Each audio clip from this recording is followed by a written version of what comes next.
Howdy, this is Mackenzie Franklin from SideGame LLC here in Colorado Springs, Colorado. And today we're going to be going into the third of our series on Guess the Board Game based on its review. So these are going to be 1 and 10-star reviews on 5 different board games, and let's see how you can do with guessing them. So let's go ahead and jump in. The first game here, our 1-star review by Jihoon9303.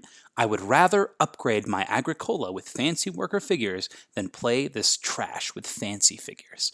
So right off the bat, clearly not a fan of the gameplay, even though it has awesome figures. All right, and then our 10-star review by Hyper Hopper here. The best culmination of blind bidding with supporting war games / negotiations to make the bidding suspenseful and intense. The system of board control, tableau building, and tactics you can bid on make a very interesting game that's always a blast to play. All right, so this one really diving into the mechanics. It really appreciates those. Doesn't even mention the miniatures or anything here, or the pieces. So let's go ahead and take your guess. Our game is Rising Sun. So Rising Sun here, this is a kind of a dudes on a map style game where you're going to be trying to get the most points by putting figures out on a board, and you're going to be trying to basically use your alliances to build up your forces to claim these different war province tiles by stomping around all of Japan and winning in these key pivotal fights. So it looks like some of the positives here were the mechanics and tableau building, as well as the bidding mechanisms that's used in the combat, but a lot of people do think this game is overproduced because it has these gigantic miniatures for everything. This is one that I do enjoy. I think it's a lot of fun, and yeah, it's a blast. So if you got that one, fantastic. Otherwise, better luck next time. Let's go ahead and go to the next one. Here's our 1-star review. I hope you realize, this is by Niner Gamer. I hope you realize in this game you are playing as demons and opposing folks that historically help spread the gospel. No Christian in good conscience can play or support this game, for it is inherently anti-Christian. All right, very strong opinion by Niner Gamer here. Interesting.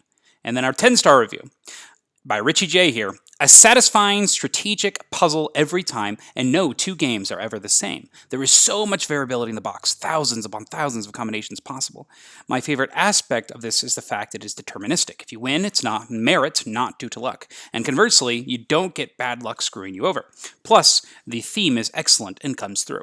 So one person that really likes a theme, one person that's very against the theme. Any ideas what this one might be? All right, take a guess. It is going to be Spirit Island.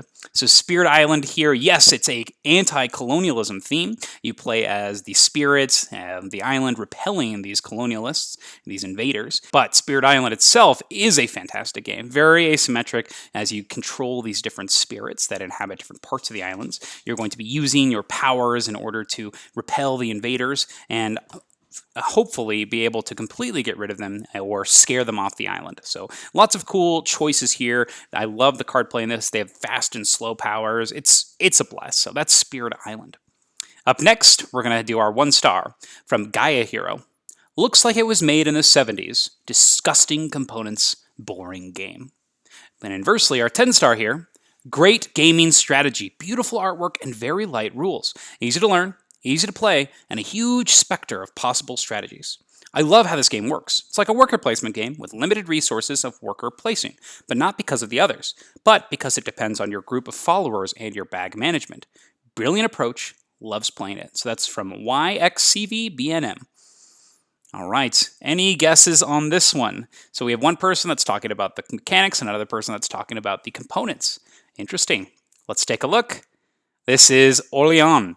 So Orleans here is a very solid bag building game where you're going to be taking your little tokens and placing them onto these different action spaces. And they're very right. It's all up to you what kind of route you're going to be taking from the very first turn. I think that's really cool. There's always that pool of potential options. You can save some from round to round. I think this is a really neat concept and a really solid game.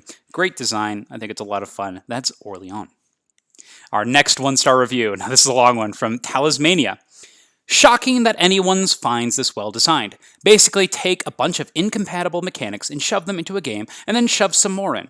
So much downtime, and you could play a couple of other games between turns. The combat system is so uninteresting, there's no calculated risk. Just look at the enemy and decide how much damage you're willing to take Of course, that is after you've consulted the charts to figure out what the symbols mean.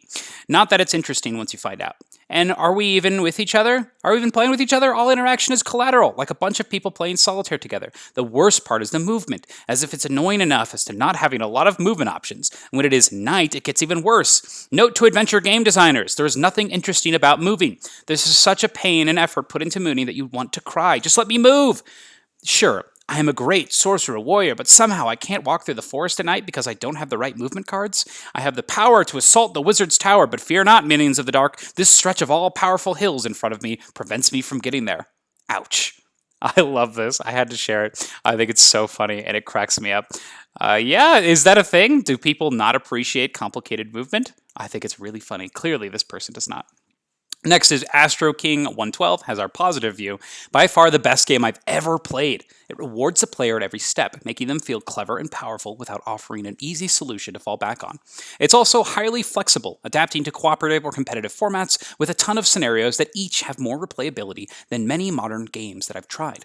The biggest flaw is that a higher player counts, downtime gets lengthy, which is exacerbated by the mana pool changing in the interim while you plan your own turn. This is addressable by either playing the game in cooperative with discussion about how to allocate resources or playing in a tighter group of 1 to 3 players. Still, I've personally found 4 players to be a fantastic experience, even with the playtime, and it's a radically different experience from the lower player counts. So, a lot of positives here, and still regarding the potential flaws in the game. So I think this is a very solid review of the game, just in general. I really like this style, giving into the positives and negatives. So, any guesses on this one? A couple of hints in there for sure, I think might have given away. This is going to be Mage Knight, the board game.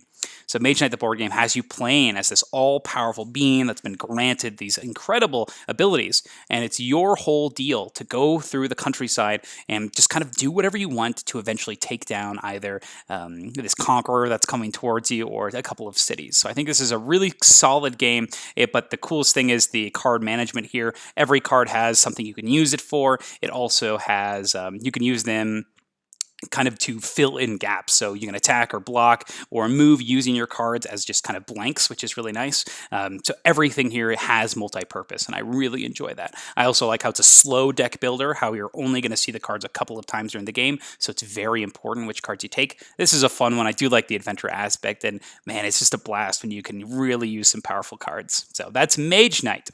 And the last game that we're going to talk about today, the 1-star review from Top of the Muffin. Big box of air, high cost, small quantity of actual pieces, little cards, minor decisions to be made, app heavy. All right, so he's very direct with his criticism, so I think that's fine. Let's go ahead and take a look at the positive review. Extremely thematic, plays like Gloomhaven Light. If you stick to one group at a time, setup can be made a breeze. Only complaint is the lack of an undo button in the companion app. If you select something, it's done, entirely permanent, can't go back. All right, so that's a big deal. So this is an app-driven game, obviously. No redos. Any guesses?